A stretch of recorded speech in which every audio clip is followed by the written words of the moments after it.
कैसे हो दोस्तों। आशा करता हूँ आप कोविड 19 के दौरान अपने घर पर स्वस्थ होंगे। आज हमारे साथ जो जुड़ने जा रहे हैं वो हमारे सुप्रीम कोर्ट के सफल अधिवक्ताओं में से एक है और जिनको ब्रज की शान भी कहा जाता है, क्योंकि सर हमारे मथुरा से आते हैं। और मुझे ये कहते हुए बहुत ही खुशी हो रही है कि मैंने अपना फर्स्ट लीगल टॉक स्टार्ट किया है, जिनमें फर्स्ट लीगल टॉक में जो हमारे साथ जुड़ने जा रहे हैं हमारे माननीय मिस्टर सार्थक चतुर्वेदी सर जी से तहे दिल से शुक्रिया अदा करता हूं जो उन्होंने अपना कीमती समय मुझे दिया। आशा करता हूं आप सभी लोगों को ये पसंद आएगा। ये सर शुभम। सर सबसे पहले सर प्रणाम सर मेरा। और आपका हार्दिक अभिनंदन करता हूं सर, आपने बहुत बहुमूल्य समय हमारे लिए निकाला सर। आपका हार्दिक अभिनंदन करता हूं सर। और सर जी बताइए।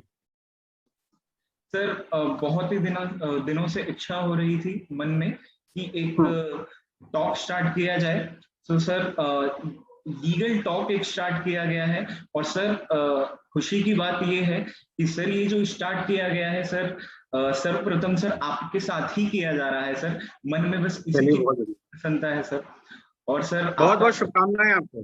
तहे दिल से आभार करता हूं सर जो समय निकाला सर। सर मेरी आवाज आपको सही आ रही है? हाँ जी सर, मुझे सर ठीक क्लियरली है। सुनाई दे रहा है सर। बहुत सर बहुत शुभकामनाएं आपको। आपने जो लीगल टॉक अपना शुरू किया है उसके लिए बहुत बहुत शुभकामनाएं। Thank you sir, thank you so much sir. Needs your only ji. Blessing sir. Hmm, sir मेरा सर्वप्रथम सवाल ये है sir, I think you ji. Are around 5 to 7 year into this profession. मुझे लगता है सर, जैसा कि मैं देख रहा था, आप शायद जानते होंगे, मैं शायद गलत भी हो सकता हूँ सर। अराउंड 5 to 7 ईयर आपको इस प्रोफेशन में हो चुके हैं। सो नहीं, ऑलमोस्ट 12 इयर्स हो चुके हैं मेरे को इस प्रोफेशन ऑलमोस्ट में। 12 ईयर्स हो चुके हैं सर। या सर मुझे यही लग रहा था कि मैं रॉन्ग भी हो सकता हूँ। तो सर प्लीज अपना थोड़ा सा एक्सपीरियंस शेयर कीजिए सर, और थोड़ा सा व्यूअर्स को बताइए कि सर कैसे आपकी जर्नी स्टार्ट हुई सर। सी इनिशियली मैंने स्टार्ट किया अपना लीगल प्रोफेशन। मतलब सबसे पहले तो बताना चाहूंगा कि एक नॉर्मल जो गवर्नमेंट लॉ कॉलेज होता है उससे मैंने लॉ किया। Yes sir. फिर उसके बाद में अपना लीगल प्रोफेशन जो है शुरू किया मैंने क्रिमिनल साइड से, यस डिस्ट्रिक्ट कोर्ट से। ठीक डिस्ट्रिक्ट है, कोर्ट से डिस्ट्रिक्ट सर। कोर्ट में क्रिमिनल साइड से अपना शुरू किया प्रैक्टिस। फिर उसके बाद जब मेरे को थोड़ा इन डेप्थ नॉलेज हो गई अपना यस सर। क्रिमिनल साइड की, फिर उसके बाद I started practising with Delhi high court and supreme court of India. Yes फिर सर। उसके बाद कुछ समय Delhi high court and supreme court में प्रैक्टिस करने के बाद में जब मुझे लिटिगेशन ड्राफ्टिंग वगैरह का एक्सपीरियंस हो गया है, yes sir. then in 2014 I got a chance to become the counsel for Union of India, that is our government of India. Okay, sir फिर बेसिकली उसके बाद you are also lawyer of government council sir. yes, I'm a government counsel. Yes sir. I'm on the panel of the Union of India in the Delhi High Court. So जो Delhi high court के जो में जो matters होते हैं union of India के, government of India के, उनको डिपार्टमेंट वाइज मार्क किया जाता है अलग अलग काउंसिल्स को जो वो करते हैं। उसके बाद में आई गॉट एन अपॉर्चुनिटी, मेरे को अपॉर्चुनिटी मिला अंडमान एंड निकोबार का काउंसिल बनने के लिए। Yes sir. तो वहाँ government of Andaman and Nicobar ने अपना काउंसिल बनाया मेरे को एनजीटी के लिए, नेशनल ग्रीन ट्रिब्यूनल के लिए। ठीक है, उसके बाद मैं पुडुचेरी, जो गवर्नमेंट ऑफ पुडुचेरी है उसका भी काउंसिल बना 2015 में। उसके बाद क्योंकि अंडमान निकोबार एक आइलैंड है, वहाँ पर यस सर। एनवायरमेंट से जुड़े हुए काफी मैटर्स होते हैं। तो एनवायरमेंट से जुड़े हुए काफी मैटर्स में एनजीटी में मैं उनकी तरफ से अपीयर हुआ। काफी मैटर्स में we got good decision in favour of the government. Then उसके बाद लगातार सुप्रीम कोर्ट और दिल्ली हाई कोर्ट और नेशनल ग्रीन ट्रिब्यूनल में अलग अलग मैटर्स में मैं अपीयर हुआ। जैसे नेशनल ग्रीन ट्रिब्यूनल में एक यमुना पोल्यूशन से रिलेटेड एक मैटर था। इम्यूनोपोलेशन। Yes sir. मैं एप्लीकेंट का एडवोकेट था। उसमें यूपी पोल्यूशन कंट्रोल बोर्ड पर 5 लाख का जुर्माना हुआ और यस सर। कंटोनमेंट बोर्ड के ऊपर अराउंड 10 लाख का जुर्माना हुआ। वो सर आप ही that क्लियर कर रहे थे सर। हाँ, उसमें मैं ही अपेयर हुआ। उसमें अभी this matter is pending before the supreme court as well, because UP pollution board have appealed against the National Green Tribunal order in Supreme Court. Yes, sir. तो वो मैटर अभी पेंडिंग है। अभी एनवायरमेंटल से related matter जैसे गिरिराज परिक्रमा संरक्षण संस्थान एक PIL है जो कि 2013 में फाइल हुआ था NGT में। Yes, sir. उसमें जजमेंट हुआ था 2015 में। उसके बाद 2017 में उसमें एक एग्जीक्यूशन एप्लीकेशन फाइल हुआ था, जिसको कि इनिशियली MC मेहता जो सीनियर एनवायरमेंटलिस्ट हैं वो लैंडमार्क जजमेंट उसको कर रहे थे। उसके बाद इस मैटर में मैं अपीयर हुआ एंड देन उसमें भी काफी अच्छे रिजल्ट्स आए हैं और फाइनली अब वहाँ पे भी एग्जीक्यूशन हो रहा है। इसके अलावा और भी कई मैटर्स में जैसे कि दिल्ली हाई कोर्ट में या फिर सुप्रीम कोर्ट में क्रिमिनल मैटर्स में या फिर आपके जो सर्विस मैटर्स में उसमें अपीयर होता रहा हूँ लगातार। और अगर जर्नी का है तो ऑलमोस्ट 12 इयर्स की मेरी जर्नी है लीगल प्रोफेशन में, और बहुत कुछ सीखने को मिला। आज भी कुछ ना कुछ सीखने को मिलता है, रोज कुछ नया सीखने को मिलता है। सो अपने अंदर के जो स्टूडेंट है उसको कभी नहीं मरने देना चाहिए, उसको हमेशा जिंदा रखना चाहिए। वो जब तक आप सीखते रहेंगे कुछ ना कुछ डेली, तब तक आप आगे बढ़ते रहेंगे। बिल्कुल सर। सर यही बातों और यही विचार हो सर तो इंसान क्या नहीं कर सकता है सर। सर मुझे ये कहिए सर कि सर जो आपका एक्सपीरियंस है सर ये कहाँ से स्टार्ट हुआ basically? Sir you are from, sir मैं ये जानना चाहता हूँ सर आप कहाँ से बिलोंग करते हैं sir? See, I belong to Mathura, so I started my journey from a small town, which is not a very small town, but it is a city now. Yes, it is a birthplace of Lord Krishna, and Yes. यहाँ से मैंने अपना profession की शुरुआत करी। और उसके बाद में मैं in 2009 I moved to Delhi.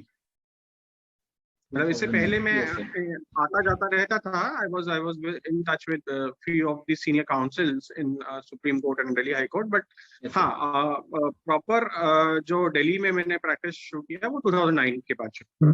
2009 के बाद। So yes sir, around 11 to 12 years आपको हो चुके हैं सर न्यू दिल्ली। सर मेरा दूसरा सवाल है सर आपसे, सर आपने बेसिकली आप लॉयर क्यों बनना चाहते थे? Why did you choose to become a lawyer?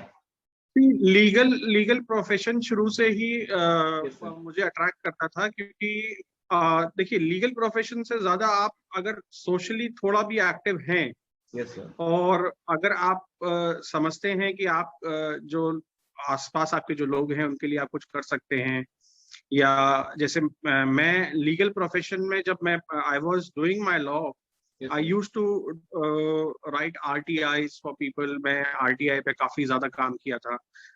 लोग उस टाइम मुझे एक RTI एक्टिविस्ट भी समझते थे। तब तक I was not a law graduate। तो काफी लोगों के लिए मैंने मदद किया, लोगों की जो जरूरत हैं और उसके अलावा जो उनके जो मूल जो उनको उनके जो काम है जो वो कर सकते हैं या जो उनको पावर्स हैं उसके बारे में लोगों को जागरूक करना, ये सब चीजें मैंने की जब मैं लॉ ग्रेजुएशन कर रहा था। तो मुझे हमेशा से अट्रैक्ट करता था लॉ प्रोफेशन। मुझे लगता था कि लोगों को न्याय दिलाने के लिए I think legal profession is the best profession. Sir और सर मेरा तीसरा सवाल आपसे ये है सर आप सर हमारे जो आने वाले बच्चे हैं सर, जिन्होंने या तो वो लॉ स्टूडेंट्स हैं सर या फिर वो इस प्रोमिनेंट फील्ड में सर अपना कैरियर बनाना चाहते हैं सर आप सर क्या सुझाव देंगे सर, क्या सजेशन देंगे आने वाले बच्चों को सर कि अगर if you want a government lawyer और ए लाइक कॉर्पोरेट लॉयर और सर मतलब कुछ बड़ा लाइफ में अगर आप करना चाहते हैं तो सर आपकी क्या एडवाइस रहेगी सर, वो किस चीज को फॉलो करे sir during the journey sir? देखिए मैं आपको बताना चाहूंगा कि जब हम लोग लॉ कर रहे थे तो बहुत सारी चीजें हम लोगों को नहीं पता थी। उस समय लीगल प्रोफेशन में भी इतने चेंजेस नहीं हुआ। अब जो लीगल प्रोफेशन है वो काफी डायनेमिक है और बहुत सारी चीजें अपडेट होती जा रही हैं, नई नई चीजें हो रही हैं। अब आजकल आप देख रहे हैं कि जितनी भी सर हेयरिंग हो रही है वो सर मैं आपको स्टॉप करना चाहूंगा। मैंने सर आपसे ये सवाल सर इसलिए मन में आया, सर आप लिखते हैं, बहुत अच्छा लिखते हैं सर। लिंक्डइन पे मैं आपके सारे पोस्टों को बहुत डीपली पढ़ता हूँ सर, इसलिए मेरे मन में ये सवाल था कि सर आपसे जरूर पूछा जाए एक बार। हाँ बिल्कुल। तो मैं वही बताना चाह रहा था आपको कि देखिए, किसी भी प्रोफेशन में क्या है, जब तक आप टाइम नहीं देंगे, ठीक है, सबसे इम्पोर्टेंट है टाइम। और आजकल जो जो भी स्टूडेंट्स पास आउट होके आ रहे हैं, चाहे वो नेशनल लॉ यूनिवर्सिटी से हो, चाहे वो और अन्य कॉलेजेस से हो, मेरा ये मानना है कि थोड़ा सा उनको टाइम तो देना चाहिए। लाइक लिटिगेशन में उनको थोड़ा समय देना चाहिए, ठीक है। बहुत सारे स्टूडेंट्स जो है वो लॉ फॉर्म्स या फिर जुडिशरी के एग्जाम्स की प्रिपरेशंस करते हैं, वो बहुत अच्छा है। वो मैं समझता हूँ एक अच्छा, आजकल लॉ फॉर्म्स अच्छा पे कर रही हैं। लेकिन मेरा ये मानना है कि अगर लिटिगेशन में थोड़ा अगर पेशेंस रखें और थोड़ा सा अगर अपने आप को टाइम दें उसमें और चीजों को सीखें और थोड़ा सा समझें, तो there is nothing like litigation. उसमें आपको बहुत सारी चीजें करने को मिल सकती हैं, आपको बहुत एक्सपोजर मिल सकता है और आप डिफरेंट फील्ड्स का आपको एक नॉलेज हो सकती है। बाकी अभी आजकल बहुत सारी जो अपडेटेड फील्ड्स हैं, जैसे इंटेलेक्चुअल प्रॉपर्टी है, बाकी आपका इसके अलावा कॉर्पोरेट लॉ है, इसके अलावा और भी सब फील्ड्स हैं। बहुत सारे लोग उसमें भी जाना चाहते हैं, वो डिपेंड करता है उनके इंटरेस्ट के ऊपर, उनको किस चीज में इंटरेस्ट है। मुझे लगता है कि मुझे लिटिगेशन में ज्यादा इंटरेस्ट था, इसलिए मैं यहीं लिटिगेशन में ही जुड़ा हुआ हूँ। सर आशा करते हैं सर आप बहुत आगे जाएं और बहुत आगे जाएं सर, ये तहे दिल से हमारी तमन्ना है सर।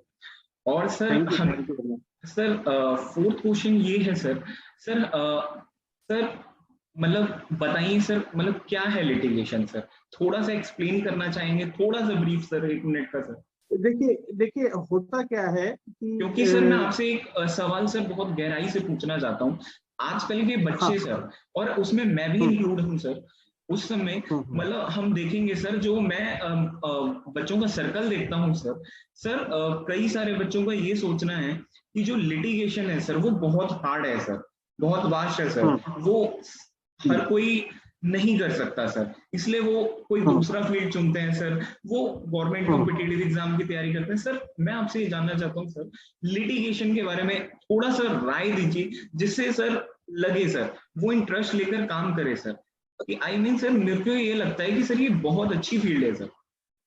हाँ, तो वही सबसे पहले इनिशियली आपको स्टार्ट करने के लिए आप थोड़ा सा, सबसे पहले जब आप अपने लॉ कर रहे हैं उस समय इंटर्नशिप जब आप करते हैं, इंटर्नशिप का आपको टाइम मिलता है किसी भी लॉयर के अंडर में, तो मैं ये सजेस्ट करूंगा कि आप जो है इंटर्नशिप करें इनिशियली डिस्ट्रिक्ट कोर्ट में, ठीक है। डिस्ट्रिक्ट कोर्ट में क्या होता है कि डिस्ट्रिक्ट कोर्ट में आप किसी भी जो केस होता है उसका बेस बनता है, ठीक है। बेस कैसे बनता है? बेस जब हम जो केसेस फाइल करते हैं, ठीक है, तो इनिशियल जो लिटिगेशन होता है, जो इनिशियल जो हम अपना केस बनाते हैं, केस फाइल करते हैं, किस सेक्शन में हम केस फाइल कर रहे हैं और उसमें क्या ड्राफ्टिंग होगी, तो ड्राफ्टिंग का जो पार्ट है वो आप समझते हैं।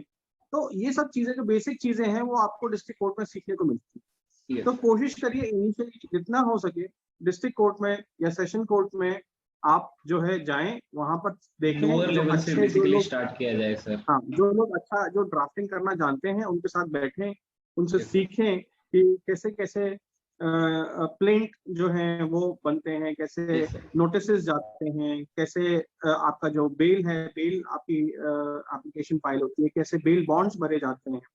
सो इनिशियली क्या होता है कि जो बेसिक चीजें हैं, जैसे कि अगर आपको एग्जामिनेशन, क्रॉस एग्जामिनेशन भी करना है विटनेस का, Yes, sir. तो वो कैसे होता है, ये सब Yes, चीजें sir. आपको लोअर कोर्ट में सीखने को मिलेगी।